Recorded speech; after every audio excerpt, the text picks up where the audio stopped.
just smaller versions of a bigger home.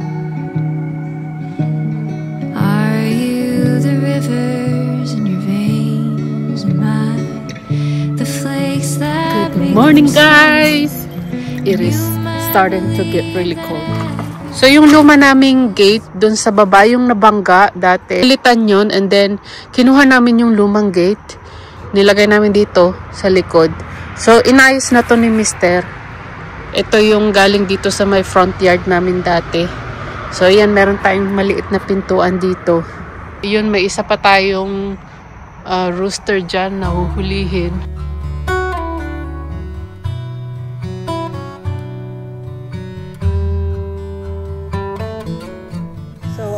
Kahapon tumawag yung city sa amin. Ang sabi nila, ang laki daw nung nagamit naming tubig. So more than 900 cubic ba yun? Hindi ko alam, basta nakalimutan ko na alarma sila bakit daw ang laki ng aming tubig na nagamit. Si Mr. nagmow dito, kaya hindi niya natapos kasi tignan mo yung gitna, hindi niya natapos kasi basang-basa doon sa ibaba. And then, chinek niya, merong tagas yung aming tubo. Tapos, chinek namin, dito galing sa may, ayan, dyan galing. Tapos, bumubula pataas. Ang daming tagas. Tumawag si Mr. ng plumbing. Tingnan mo, basang-basa siya, oh. Ayan. Kasi lately, ang lakas ng ulan. Halos araw-araw umuulan. So, akala namin ulan lang. Yun pala, nabasag na yung tubo dito sa labas. So, may pumunta na dito kanina na plumber. And then, chinek na to. Then, umalis sila. Ewan ko kung anong kailangan. Baka may biniling gamit or ano. So, I'm not sure. Pero wala nang tubig na lumalabas. Nandyan yung yung hose. Hi! Hi, you guys!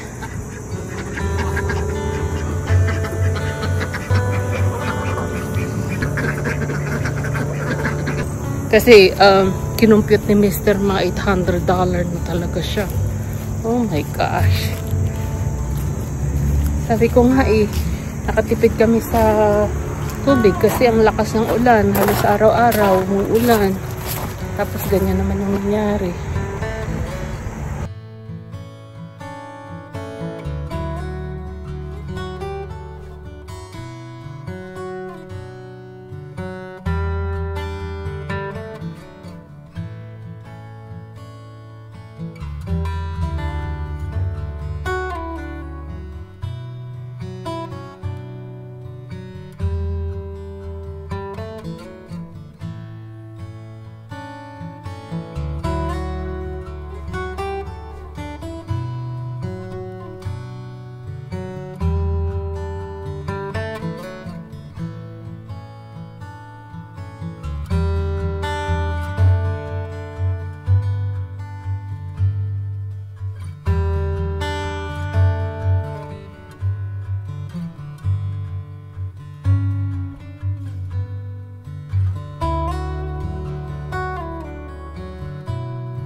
They're covering up the hole. Yeah. So we got a 2-year guarantee on that spot. And guys, our water is back. Finally. Kakain ko lang. So ayan, tinambakan na nila ulit.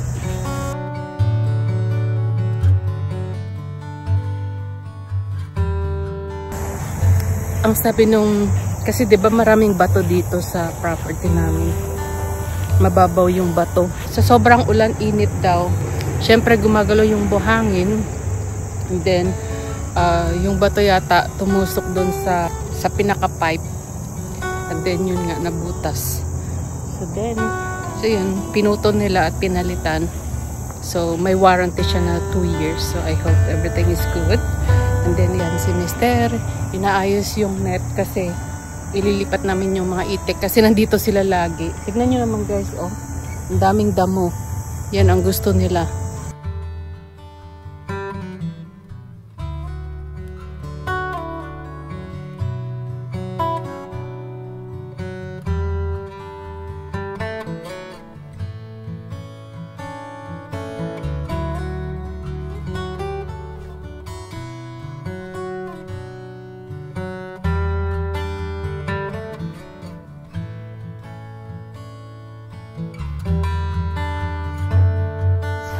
Finally, tuloy na yung ating pagkakatay ng mga rooster dahil may tubig na tayo.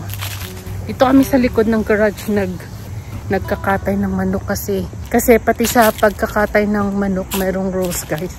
Kailangan yata 20 feet far from the kitchen and then parang 20 feet far from the chicken coop. So, ito yung ating setup dito sa likod. Yan yung ating kalan, dito na rin.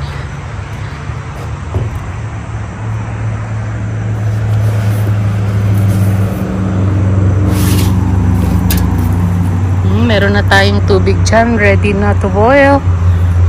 Couple days ago, nag-butchered kami ng 4 na rooster. So, today, I think we're gonna have 5.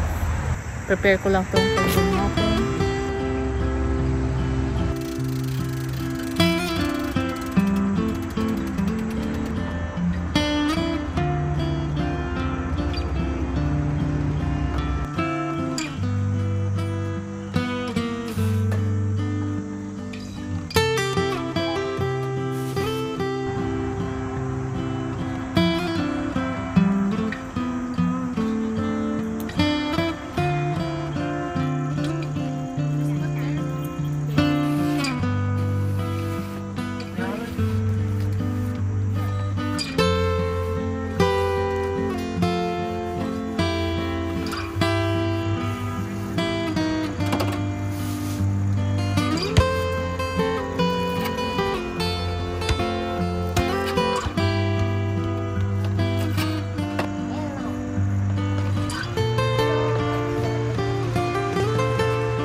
So this is our first wash while flocking.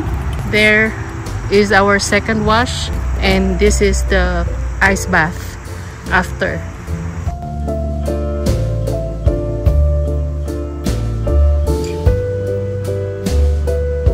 Our water is almost ready, so it doesn't have to be in a rolling bowl of water. Guys, our chickens are ready. So I think that's good now. Just soak it in a hot water a minute. You're gonna push it or 2. You're gonna push it.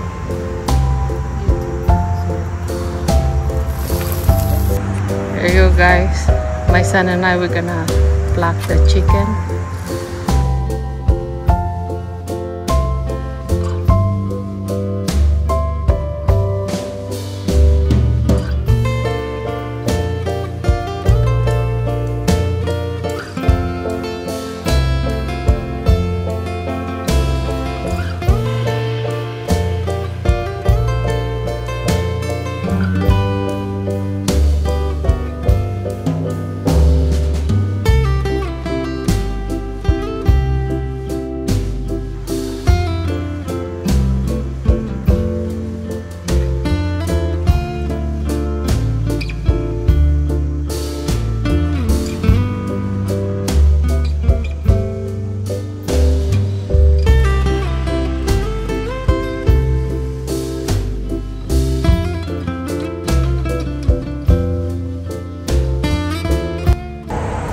We are done guys, so we were just cleaning right now, and I'm going to bring the chicken to the closest running water so I could wash it really good, and then bring it inside and drain it.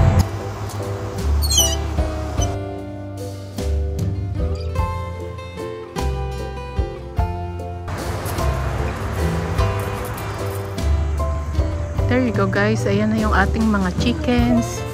Dinidrain na lang yan and then ready to pack na sila.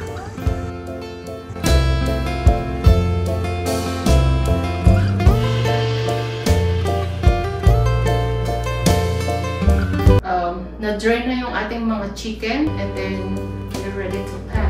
So here, this is for vacuuming and sealing the chickens. So what we have inside is this bag here, and then this is the cutter here. So when you're sealing the bag, so this is gonna be hot in here. So here you go. First we're gonna pull the bag in here to measure the chicken, maybe until here. Then we're going to cut it.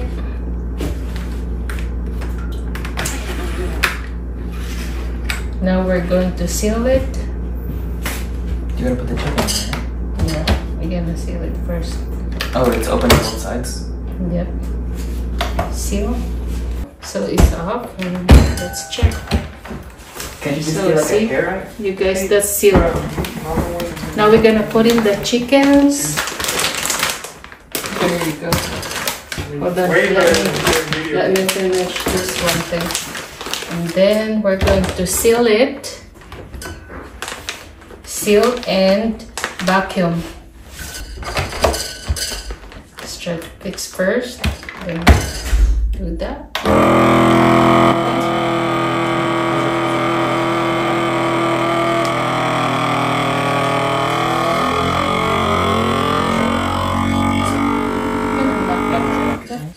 So now we're going to seal it with this. So it's done.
Ito yung silkies.